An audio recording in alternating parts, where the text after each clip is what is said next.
Hoje eu quero que você pare e pense um pouquinho. Qual será o seu maior desafio atualmente? Eu me arrisco a dizer que talvez ele envolva relacionamentos. Se não relacionamento com outras pessoas, talvez aí o relacionamento de você com você mesmo.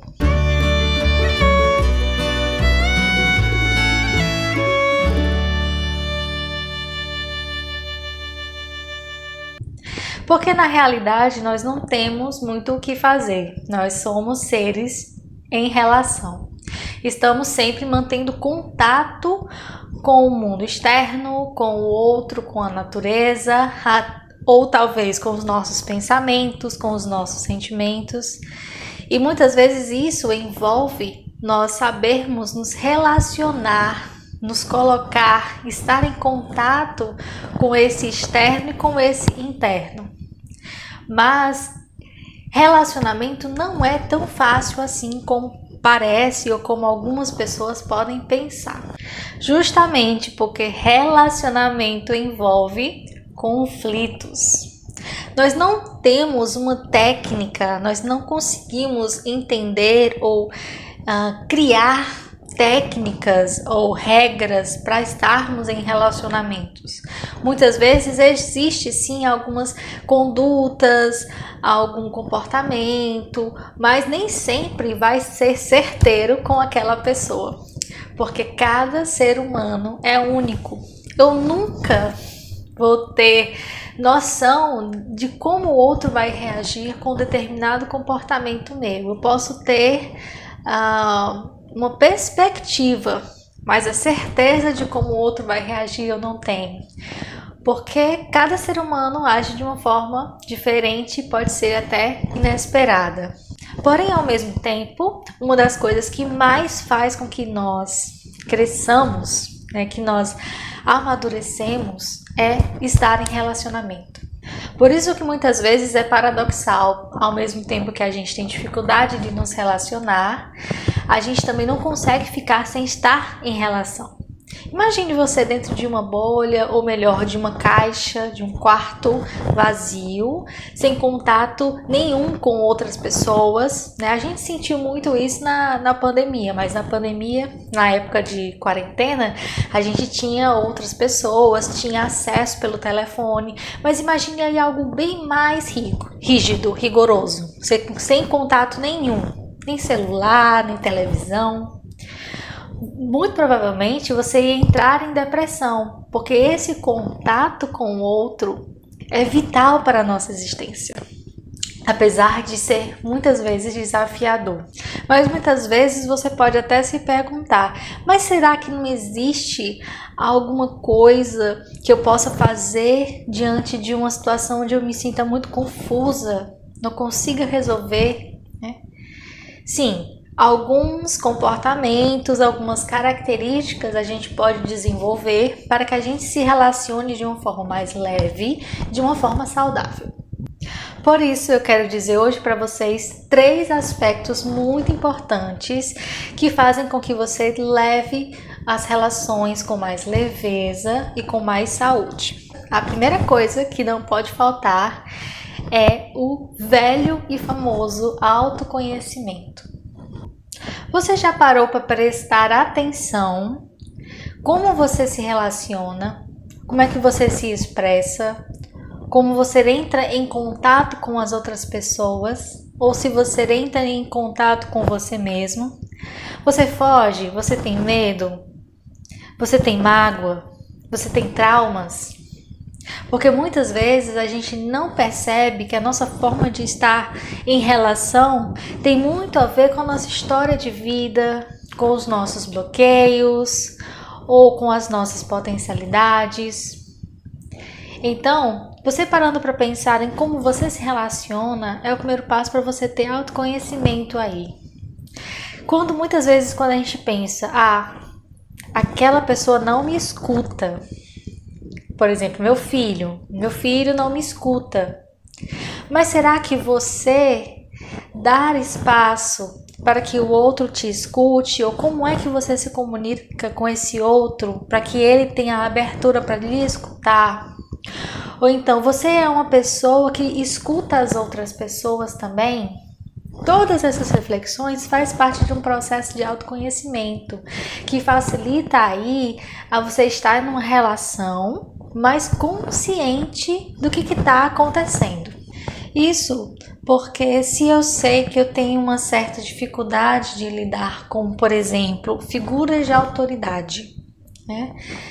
Eu vou precisar me trabalhar, primeiro, identificar a dificuldade aí, reconhecer que eu tenho uma dificuldade em trabalhar com figuras de autoridade, depois investigar, né? Por que será que eu tenho essa dificuldade? Onde está? Como eu me sinto? Isso é um processo de autoconhecimento para que eu possa ir trabalhando aos poucos esse meu bloqueio. Porque sempre a gente vai ter que estar em contextos, em ambiente de trabalho, por exemplo, que você vai lidar com figuras de autoridade. Isso é um dos exemplos que eu trouxe para vocês, mas existem vários outros bloqueios, né? E você pode ir pensando no seu bloqueio e começar a trabalhar nisso, talvez buscando aí um profissional de saúde, um psicoterapeuta, para que você possa mergulhar nesse autoconhecimento e entender como é que você se relaciona e descascar essas cebolas aí, né? Essas camadas e camadas de emoções, pensamentos, sensações que muitas vezes estão aí envolvendo e bloqueando o fluxo de um bom relacionamento, de relacionamentos saudáveis e da gente levar tudo isso com mais leveza. Uma segunda coisa também muito importante para um relacionamento saudável e leve é saber se comunicar. E com certeza é uma das coisas mais difíceis é a comunicação. E eu tô falando de todo tipo de comunicação, a verbal e a não verbal também. Então, muitas vezes o que a gente fala não é o que o outro escuta. E o que o outro fala não é o que a gente escuta. Porque a gente muitas vezes está num eco, né? Que a gente está no nosso mundo mental e interpreta muito a fala do outro e o outro interpreta muito, cheio de opiniões, cheio de críticas, cheio de julgamentos, o que escuta, né? E aí vem cheio de, como é que se diz, rachaduras a fala do outro. Vocês podem, eu vou fazer aqui uma comparação com aquela brincadeira do telefone sem fio, né? Vamos imaginar que telefone sem fio, para você que não conhece, é assim. Tem várias pessoas numa fila ou numa roda e começa uma, fala uma frase.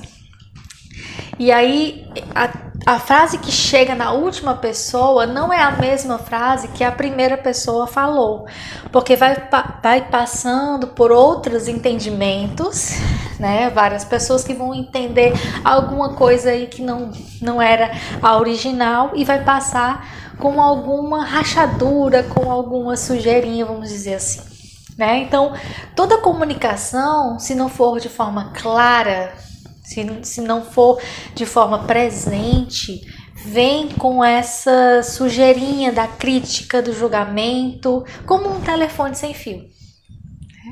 Então, com aquilo que o outro fala, o outro pode dizer assim: nossa, eu te acho uma pessoa tão interessante. Uma pessoa dizia assim, mas na forma como eu escuto, eu posso escutar: ela me acha interessante, que legal. Ou então, ela tá falando isso porque ela tem inveja de mim. Ou então, ela tá falando isso só por educação, eu não sou tudo isso. Então passa muitas vezes a comunicação por esse mundo interno, né? Essas camadas e camadas que não nos deixam nos comunicar bem. Isso é uma questão. Também tem aquela comunicação de uma certa forma equivocada, porque a gente não sabe muitas vezes se expressar bem, de forma clara, né? E muitas vezes chega a outro de forma equivocada e isso gera muitas brigas, muitos conflitos. Por isso, na minha opinião, para a gente ter uma boa comunicação é preciso estar no momento presente. Sem essa viagem, essa fantasia mental. Porque eu tô no momento presente, tô olhando no seu olho, tô falando de forma clara, sentindo o que eu, aberto a sentir o que eu estou falando e aberto também a ouvir o que o outro irá responder, porque isso também é muito importante. Comunicação exige diálogo, então eu preciso saber dialogar. Então, se eu quero dizer para a pessoa uma opinião minha sobre um tema aí, qualquer um, né? Política, saúde, ou até mesmo uma opinião, assim, uma sugestão, né? Eu preciso estar no momento presente. Saber, essa fala irá ajudar o outro, vai ser contribuição para aquela pessoa. Qual é o objetivo de uma fala dessa? Então, muitas vezes a gente precisa preparar o ambiente para nos comunicar bem e saber os momentos certos, né? Vamos pensar, muitos pais se queixam de ter dificuldade de se comunicar com seus filhos, principalmente na fase da adolescência, né? Mas chegam de forma muito autoritária, já dizendo muita opinião dele ou dela, né, dos pais, e não tendo abertura a ouvir o que o filho está vivendo, está passando, a opinião do filho. Porque a opinião dele não importa, importa eu falar e ele tem que me escutar. Isso não é comunicação, isso não é diálogo.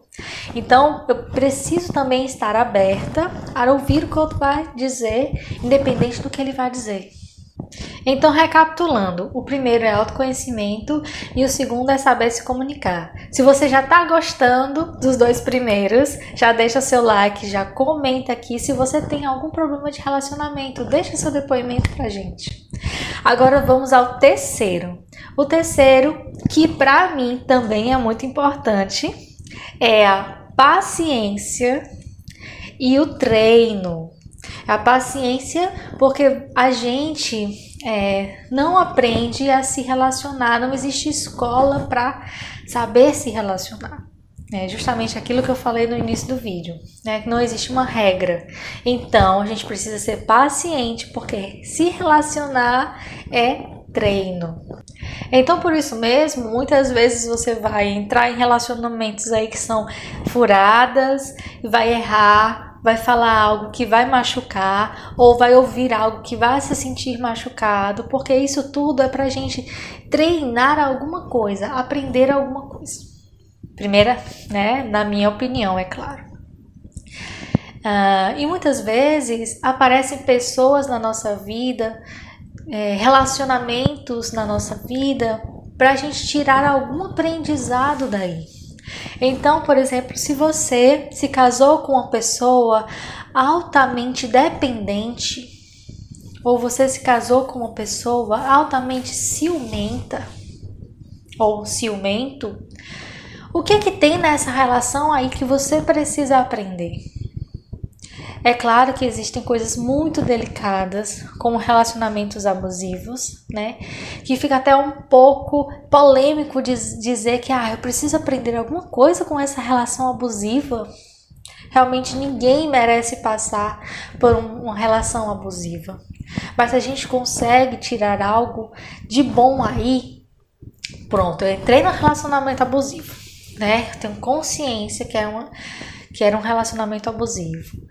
E aí você tem a consciência, você procura artifícios para sair disso. Se você aprende com essa relação que você passou, numa próxima relação, já vai ser muito melhor do que ela. Porque você vai ter aprendido a lidar com esse tipo de gente. Eu não quero mais pessoas assim, pessoas tóxicas. Vai aprender a dizer não, vai aprender a não se anular, vai aprender a delimitar o seu espaço pessoal, vai aprender a estar numa relação com dignidade. Então, se você tem problemas de relacionamento com seu pai, com sua mãe, com seus irmãos, tá numa relação abusiva, por exemplo, né? Tire algum aprendizado aí para que isso não se repita na sua vida. Porque as coisas, eu não sei se vocês já perceberam, na nossa vida muitas coisas se repetem. Opa, o que eu ainda não aprendi que está se repetindo, né? Então, por isso mesmo, a gente precisa ter paciência e treino. Se eu não conseguir falar em público de uma vez, vamos treinar, vamos persistir, ter paciência comigo mesmo, né? A paciência com o outro e consigo mesmo, para que você consiga aprender a sair desses bloqueios, a sair desses traumas, né? E trazer leveza, trazer saúde no seu relacionamento. Não é algo, um passe de mágica, eu não estou romantizando. Existem relações saudáveis, mas relações saudáveis não quer dizer que não tenha atrito, não quer dizer que não tenha briga, não quer dizer que não tenha conflito. Quer dizer que eu sei lidar com as diversidades, com as questões, com os problemas que vão aparecendo em minha vida. Isso é saúde. Saúde, na minha perspectiva, né, que eu trabalho com a Gestalt terapia, é o movimento, é a fluidez, não é a rigidez.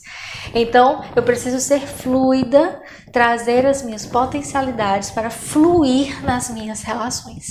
Isso é saúde. Então, se você gostou da dica, coloque em prática. A partir de agora, esteja mais atenta às suas relações, à forma como você se relaciona, à forma como você se comunica. Procure estar presente na sua comunicação. Esteja aberta a ouvir o que o outro vai dizer, o que o outro vai comunicar e seja paciente.